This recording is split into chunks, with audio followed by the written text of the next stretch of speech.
Hey guys, thanks for joining me for the episode of Let's Play Games. My name is Lance, and today I'm teaching you how to play Doctor Who. This is a game by Gale Force 9. It is a 2 to 4 player game that takes roughly an hour to 2 hours to play and is a competitive, semi-cooperative game. So as always, if you like these videos, if you enjoy what I do, please consider hitting that like button, subscribe to my channel, as it really does make a big difference, helps me to continue to grow and produce these videos. And if you want to stay up to date on all my videos, also consider ringing that bell so you get notifications anytime I release new content. So let's head to the table, and I'll teach you guys how to play. There are two different sets of die included in the game. The first one we have is the Tardis die, and this one will be rolled during movements, and this has 4 sides with the Tardis and 2 sides with the question mark, and I'll cover that a little bit more later. Then we have the story dice, which there are going to be 4 different colors. The first one we have is black, and we'll have one of each of the sides, which is running, diplomacy, science, cunning, tactics, and strength, and there'll be 8 of these included in the game. Then we have specialized story dice, which are blue, red, and green, and each of these will have a specialized set of symbols.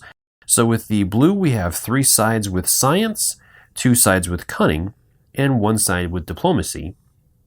With red, we have 3 sides with strength, 2 sides with tactics, and 1 side with cunning. And then finally, green is going to have 3 sides with running, 2 sides with diplomacy, and 1 side with tactics. There are also 3 different types of cards included in the game. The first one we have here are the timey-wimey cards, and there are going to be 3 different types of cards within this. So we will have equipment cards, event cards, and transfer cards. Each of these cards is going to tell you when you can use it as well. We'll have a name at the top, any effects that it has, and then any other conditions or whatnot you can do. So for example, if we look at the transfer card here, it's going to give you 1 blue die, and then you're going to transfer this to another player. Then we have event cards, which will be triggered during whenever it says, and then you'll resolve the effects of it. With the equipment cards, you'll have to pay the number of sonic charges in order to bring that card out and place it in your console, and I'll cover this a little bit more later. And then from then on, you'll be able to use that each of your turns, or whenever the card specifies you can use it. The next set of cards we have are the companion cards, and there will be 2 different decks of these. We'll have Earth Companions and Alien Companions. If you're on Earth, you can choose to draw an Earth Companion. If you're on any other area, you'll have to draw an Alien Companion, and I'll go into that more later. Each of these cards is going to have a name of the companion and any different dice or bonuses or abilities that they give you.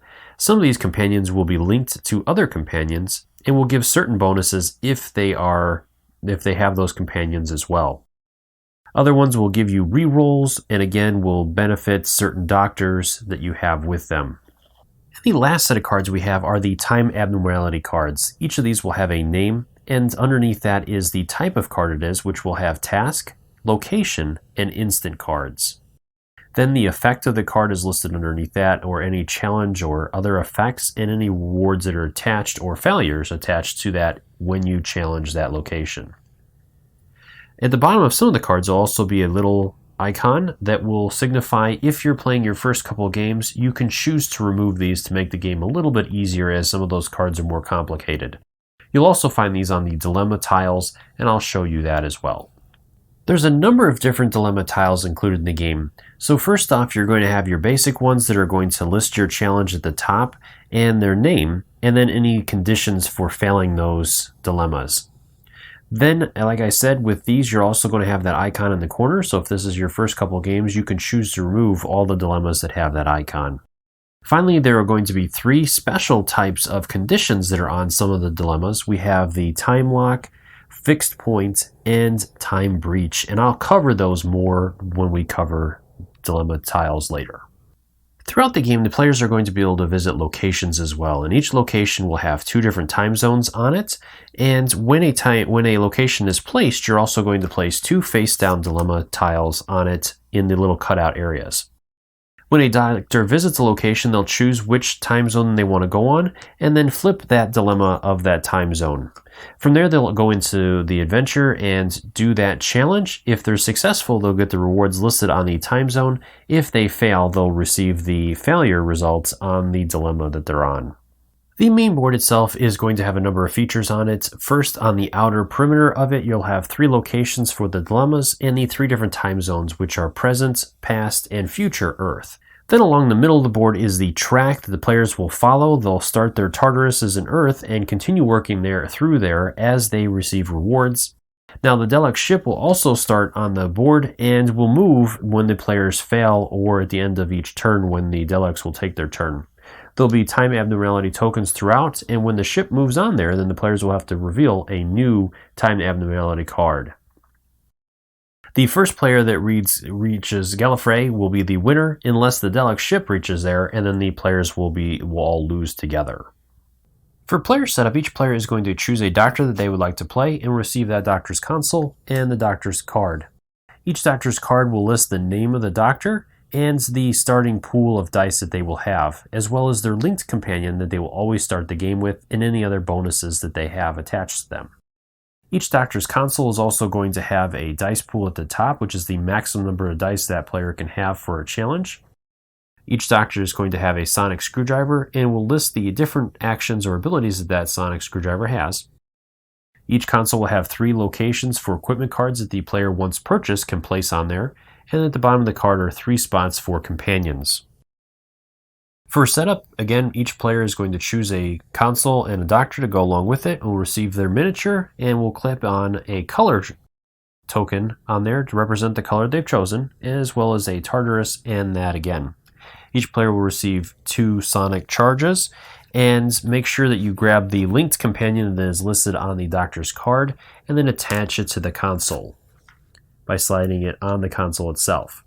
Now, as you gain additional companions, they will become part-time companions where they'll have a gap in between them, and I'll explain this more a little bit later. Finally, each player can have a quick reference guide that will list all the different icons of the story dice, as well as a quick reference to the turn sequence. And then each player is also going to be dealt 2 timey-wimey cards. I went ahead and set up for a 2-player game, so from here we're ready to go into main setup, so we'll place the main board out. Then go ahead and grab the dilemma tiles, shuffle them up, and place 1 out in each one of the different areas on the web of time. Then you can place the rest of the stack off to the side. Go ahead and do the same thing with the location cards, shuffle those up and place those out. Shuffle up each one of the companion decks separately, so the alien companions and the Earth companions, and then place those out somewhere for the players to be able to reach.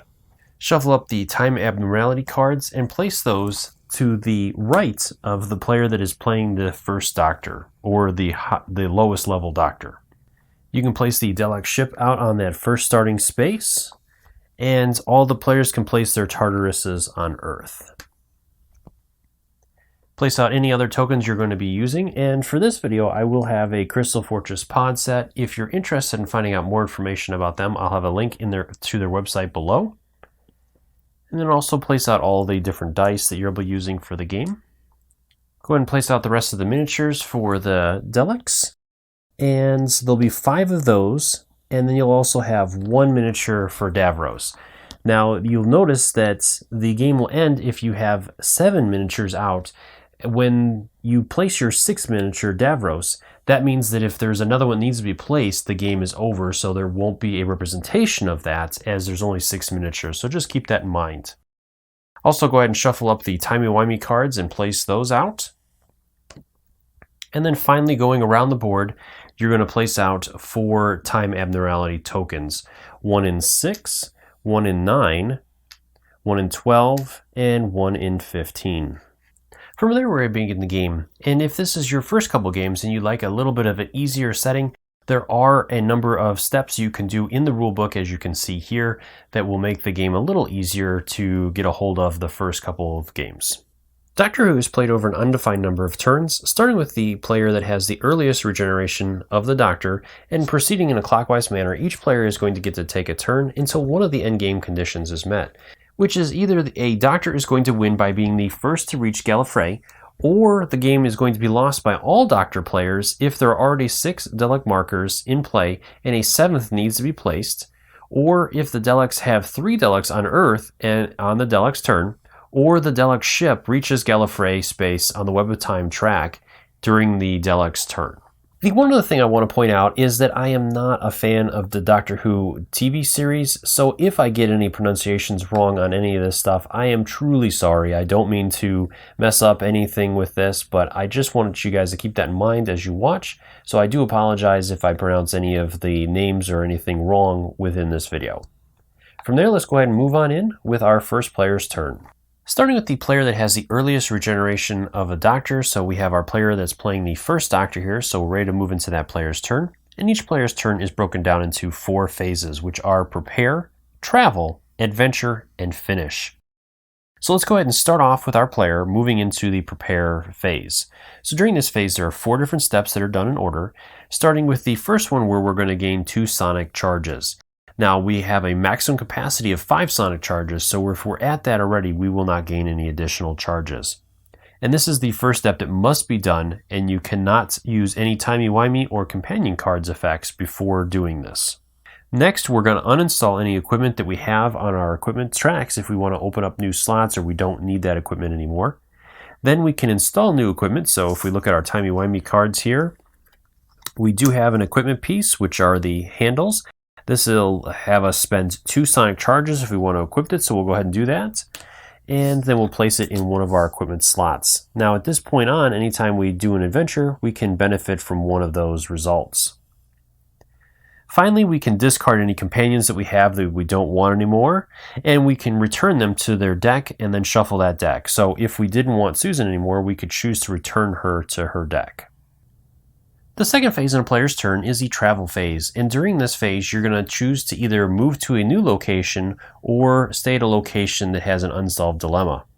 So if you wish to move to a new location other than a location on Earth or a time abnormality, you're going to have to roll the Tardis die, and based on its results you'll have a couple of options. So first off, if you roll the Tardis symbol on that die, then you can choose to either go to a current location that is on the board that has an unsolved dilemma on it. So let's go ahead and say that we had a situation like this where a location had an unsolved dilemma. Our Doctor could choose to move there and resolve that dilemma. Or you can choose to take 2 location cards from the deck, look at them, choose one of them to place, discarding the other one and placing 2 dilemmas that you do not reveal yet on there. From there, then you will choose which time zone your Doctor wants to go into, placing him on that time zone. At that point, then whether you're at a location that is currently out, a location you just put out, or Earth, you'll go ahead and flip the dilemma over for that location. Now, if you draw the question mark, or you roll the question mark symbol, the Tardis knows best, and you will simply take a location, place it down, and then place the dilemmas on there just like you do before, and then you can choose which spot on that location you wish to go to. And the one other thing I want to mention before moving into the third phase is to make sure that you check your companions and your Doctor throughout your turn, as there's a number of effects on there that I even missed. So for example with Susan here, she does have an ability that if she is with the first Doctor, she's going to gain a sonic charge token during the prepare step. And then the first Doctor does have a special ability as well, that he can choose to, instead of rolling the Tardis die, he can draw a location and move to it, and then he gets to draw a timey-wimey card. So there's some benefits to make sure that you pay attention to your equipment, your companions, and your Doctor throughout your turn, as they give you bonuses as well. Moving into the third phase is the adventure phase. So during this phase, there's a number of steps you're going to follow in order, starting with the recruit a companion. So if you have an empty space on one of your companion slots, you can choose to recruit a companion by either discarding a timey-wimey card or a sonic charge. So let's go ahead and do that. Let's go ahead and discard a timey-wimey card, and we will draw a companion. And you're going to draw a companion based on where you're at. So if you are on a world that is not Earth, then you're going to draw an alien companion. If you're on Earth, then you'll go ahead and draw a Earth companion. Now, the one exception to this is if you're on a time abnormality card, you can choose to draw from either deck. The other important thing is that some of your companions, Doctors, and even locations or dilemmas are going to be linked to other characters. If you're at that location, you can choose to benefit from that. So for example, with Susan here, she has a link to Barbara Wright. If she's at Earth, then you can choose to draw that companion from the Earth deck specifically versus just drawing a random one. Since we are not on Earth though, we cannot benefit from that. So then we'll simply draw a alien companion from the alien deck. Now, when you draw a new companion, you are not going to add it straight to your companion slots as a full-time companion, which is a companion that is linked or locked up on top.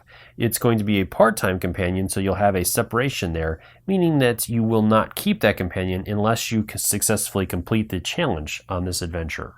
The second step in this phase is determine the challenge. In order to do this, you're going to look at the location and dilemma that you're on that are attached to each other to determine the challenge that you need to complete. For those of you that noticed, I did switch out the dilemma for this just to make it easy to explain, and I'll go into more detail about some of the other ones in a minute. Then you'll also notice the different symbols that are on here and the colors. The colors do not matter, they're simply there to reference so that you know which color die are most likely to roll these symbols, but you can place any die on there as long as it has that symbol, as you will see in the later step. The third step in the adventure phase is to create your dice pool. In order to do this, you're going to take a look at your doctor, your companions, any equipment you have equipped, and if you choose to use any timey-wimey cards to add dice to this step. From there, we're going to go ahead and gather them up. So first, our doctor is going to give us 4 black dice and 1 blue die. So we'll add those to our dice pool. Then we'll continue on and look at our companions, and Susan does give us 1 black die, so we'll add that. Vicky does not give us any, and finally our timey-wimey card we have equipped does not grant us any, and we don't have any other timey-wimey cards to spend at this point, so this is our dice pool. Next, we're going to go ahead and focus dice. So any of these colored symbols that are on there that do not have a plus, which gives us a die, can be focused, which means that we can exchange a black die for that color. And some of the companions will also have a split die like this, which means that you can exchange a black die for a green or a red die. It's up to you.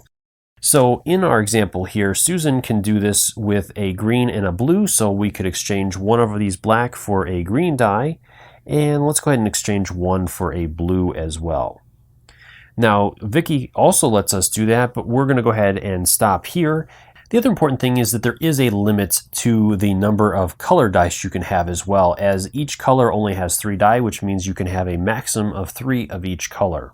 And then each player has a maximum of 8 dice in their pool. So let's go ahead and say, for example, that we had a situation like this where we had extra dice. We would have to choose 8 dice out of that and discard any remaining die. Now, after we have discarded down to our 8 dice limit, if we have to exterminate a die due to a Dalek being on our location or whatnot, at that point then we'll choose one of those die to eliminate.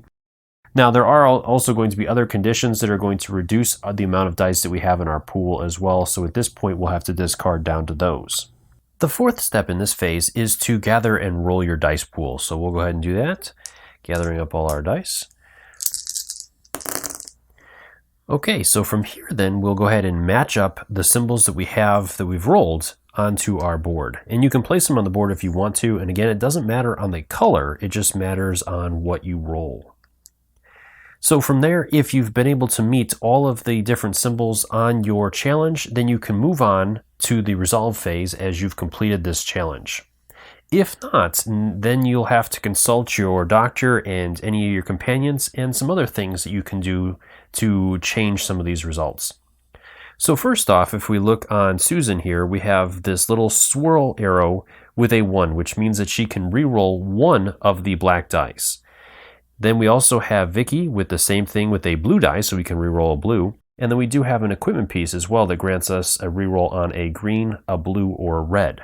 We can do these in any order that we choose, and we can only do them one time during this adventure, so we have to be careful on when we choose to use them. The other option we do have is that we can spend a black die, removing it from our area, to reroll all of our die, including ones that we've already used. So if you have a really bad initial roll, that is a potential option for you. So let's go ahead and try some of these rerolls first. So let's go ahead and spend the black, or do the black reroll. No luck.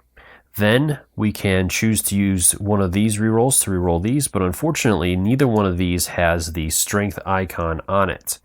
So at this point, again, we'll look at our companions or any equipment or timey-wimey cards we have and see if there's anything else we can do. Now for Vicky here, she does have this little swirl arrow that means that she can change a blue die to diplomacy if we needed that, but we've met our diplomacy requirements. The other thing we can do is our sonic screwdriver.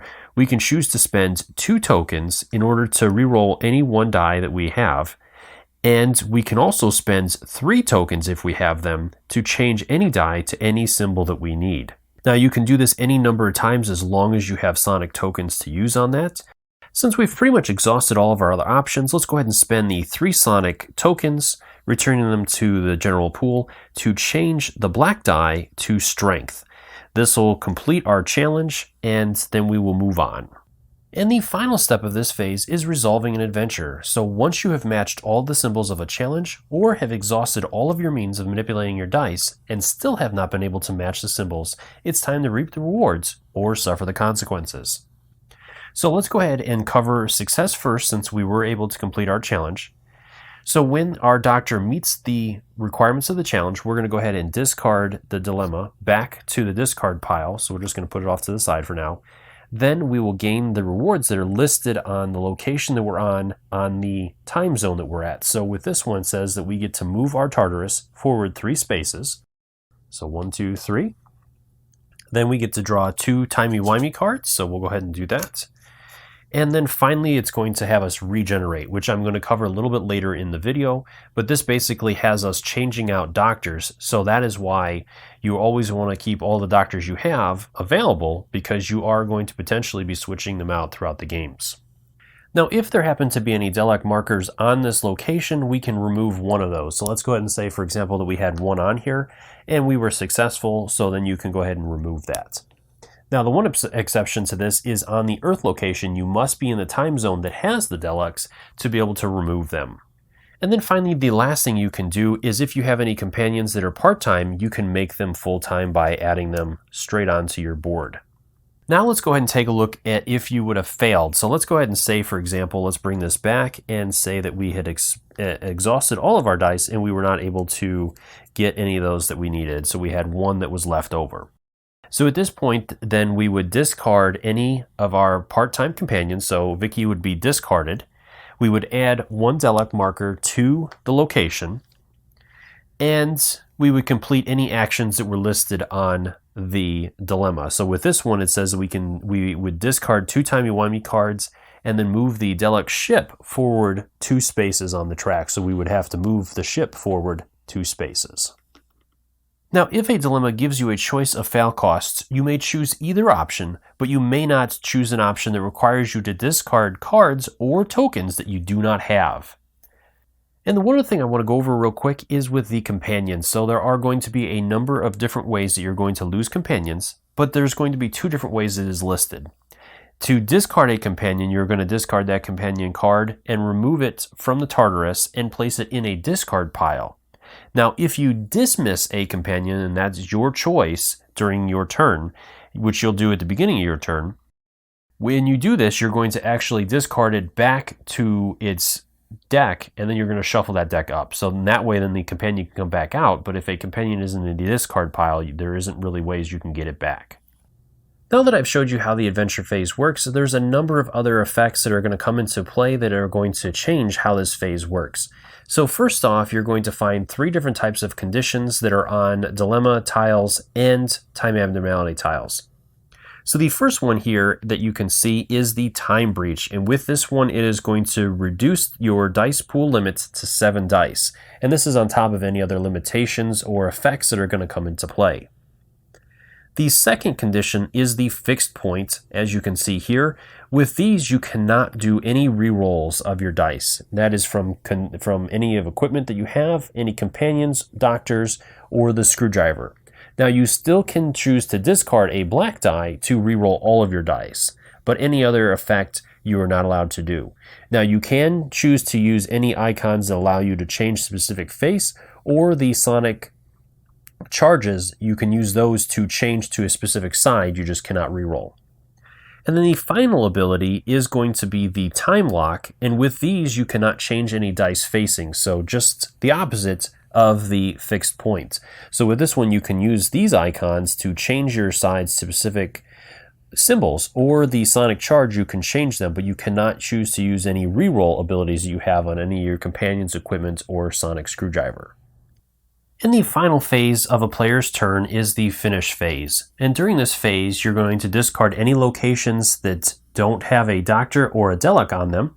So for example, if our doctor was not on this location and we did not have a Dalek on here, then we would discard it back to the discard pile. Next, if there are any areas on Earth that do not have a dilemma tile, go ahead and draw and replace them, adding new dilemma tile to that area. From there, if a player has more than 4 timey-wimey cards, they're going to go ahead and discard down to 4, and then finally they'll pass the Tardis die to the next player in clockwise order. Now that I've covered a full player's turn, let's go ahead and take a look at one more turn and example so you guys can see how it works in action. So moving over to our 11th Doctor, he's going to go ahead and take his turn. First, he's going to go add 2 sonic charges to his board, up again to the maximum of 5. And then he can choose to discard a companion he does not want to. And then we can discard equipment, which he doesn't have any yet. And then finally, we can prepare and add new equipment. So he has a couple of timey-wimey cards. He has a large scarf, and with his equipment timey-wimey cards, they're going to cost 1 less sonic charge to play, so he gets to play this for free as it only costs 1. So we'll go ahead and add that. And the other one is an event, so we won't be able to use that yet. Next, we're going to go ahead and travel, and we would like to go to a new location, so we're going to go ahead and roll the Tardis die again. And we got the Tardis symbol, so we get to draw 2 locations and choose one of them. So we're going to go ahead and select this location here, discarding the other one down to the bottom of the stack, and then we'll draw 2 dilemma tiles, adding 1 here and 1 there. And then we get to choose which of the time zones our doctor goes into. So let's go ahead and try this one here. So then we'll flip over the dilemma.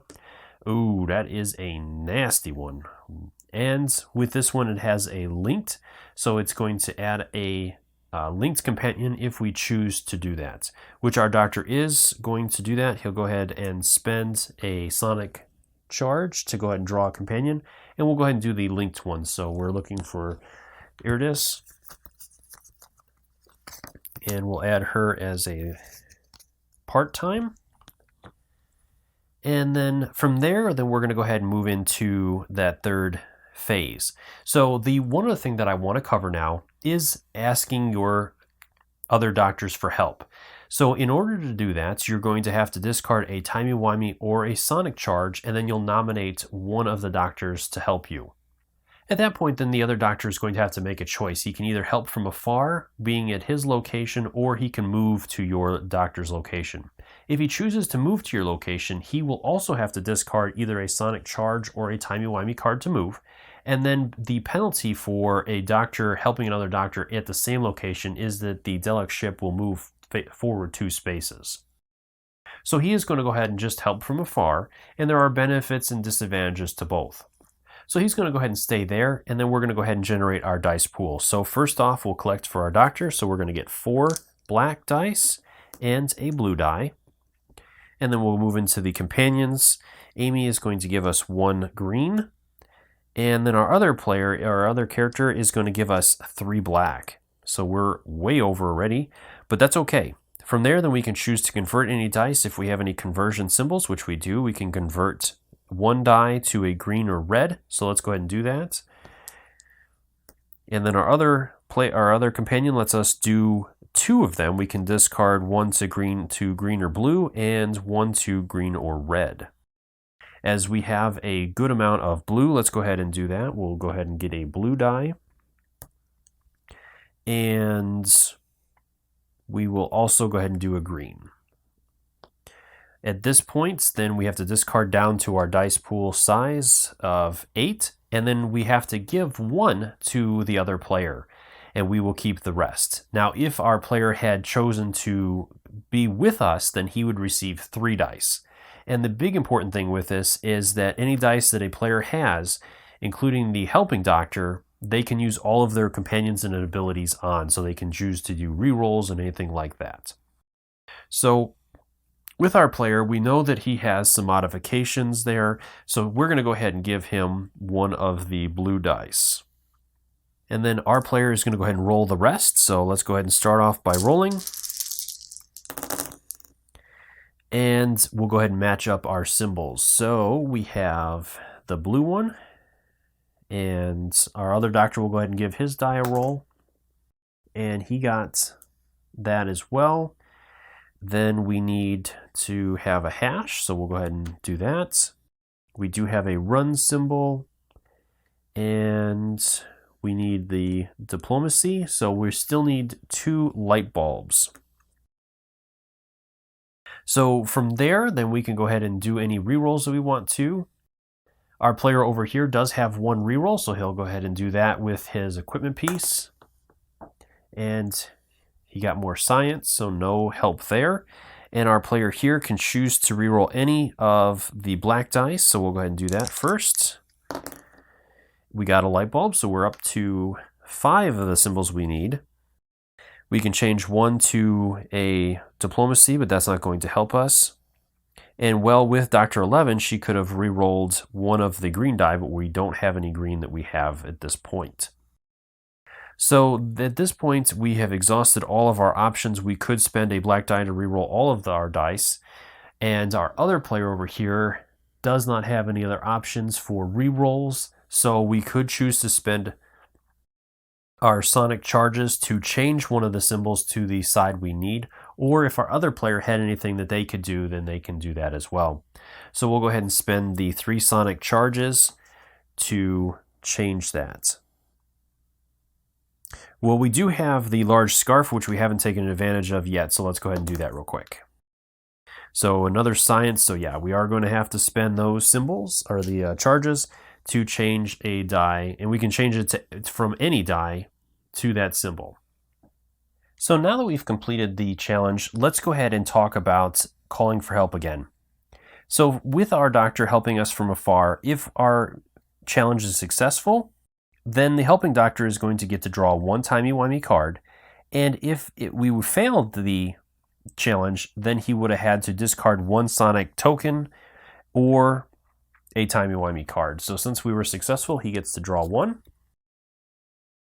Now the other situation is if he helped us at our location, if we were successful, then the doctor would also be able to gain any rewards that are listed on the time zone at their location.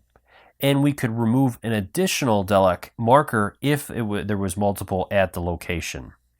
Again, with Earth, that they must be in the same location as the Dalek markers. Now, the failure is also just as bad. You would add an additional Dalek marker to this location, so you would add 2 to that location since both doctors would fail, and you would have to complete all the actions listed on the fail costs for the dilemma for both doctors.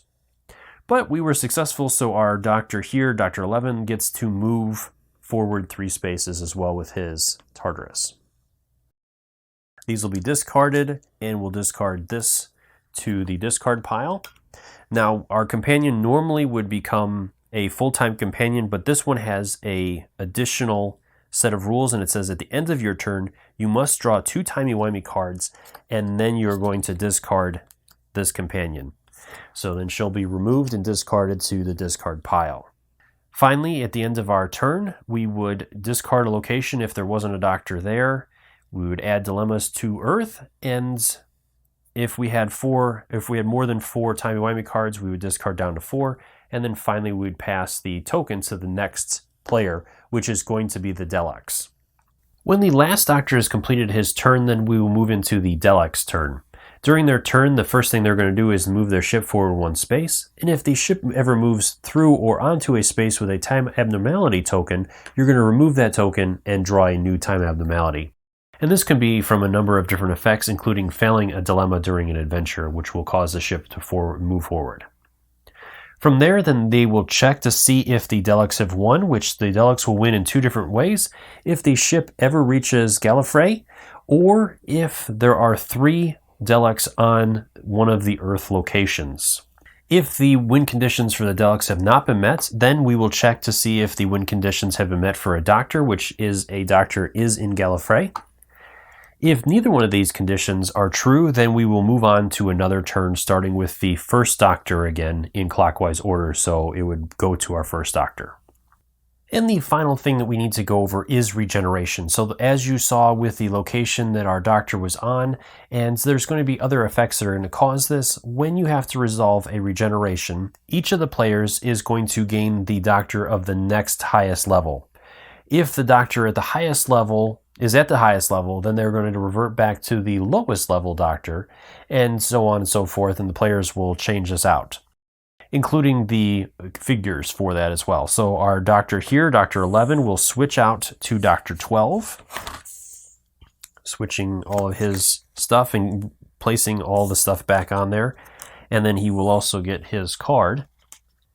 And the same thing is going to happen with our first Doctor. He will convert up to Doctor 4. Now, as you get expansions to the game in that as well, that'll change things and add additional Doctors into your games. So with that situation, you would change out to whatever the next highest level Doctor is that you have. Again, you'll switch out all the different tokens and everything else for them, keeping everything in that. Well, I hope you found this video helpful. If you have any questions or comments, leave those in the comment section below and I'll do my best to answer them. As always, if you find these videos helpful, if you like what I do, please consider that like button and subscribe to my channel, as it really does make a big difference, helps me to continue to grow and produce these videos.